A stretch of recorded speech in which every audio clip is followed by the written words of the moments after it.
केंद्रीय गृहमंत्री अमित शहा, मुख्यमंत्री देवेंद्र फडणवीस, उपमुख्यमंत्री एकनाथ शिंदे आणि सुनेत्रा पवार यांच्यासह अन्य मंत्री 2 दिवसीय कोल्हापूर दौऱ्यावर येणार आहेत.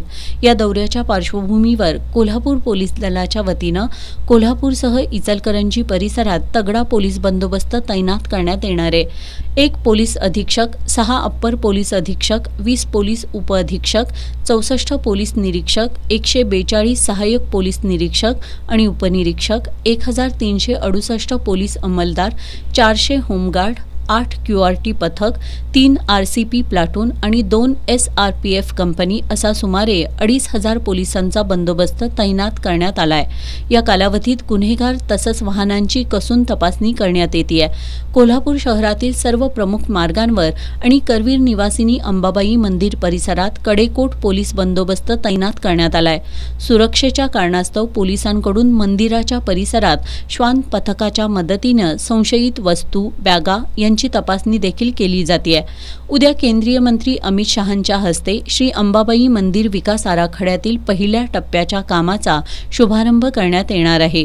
त्याची तयारी पूर्ण झाली असल्याची माहिती पश्चिम महाराष्ट्र देवस्थान समितीचे सचिव शिवराज नाईकवाडे यांनी दिली आहे. महाराष्ट्र शासनानं जी अहिल्यादेवी होळकर मंदिर संवर्धन योजना 6 मे 2025ला जाहीर केली होती.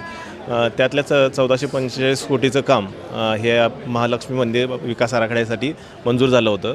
त्यातल्या पहिल्या टप्प्यामधले 143 कोटी प्राप्त जे झाले आहेत, त्यामध्ये मंदिर संवर्धनाच्या भागामधला पालखी प्रदक्षिणा मार्ग जो आहे मंदिराच्या अंतर्गत भागातला, त्याच्या संवर्धनाचं काम आणि परिवार देवता मंदिरांमधील जी मंदिर आहेत त्या मंदिरांच्या संवर्धन कामाची सुरुवात उद्या केंद्रीय गृहमंत्री माननीय अमित शहा यांच्या हस्ते होणार आहे. ज्या पद्धतीनं त्यांच्या सुरक्षेची व्यवस्था आहे त्या पद्धतीनं सगळी सुरक्षा व्यवस्था तैनात आहे आणि मंदिराच्या परिसरात जे आवश्यक त्यांच्या सूचना आहेत त्याप्रमाणे आपण सगळी तयारी केलेली आहे.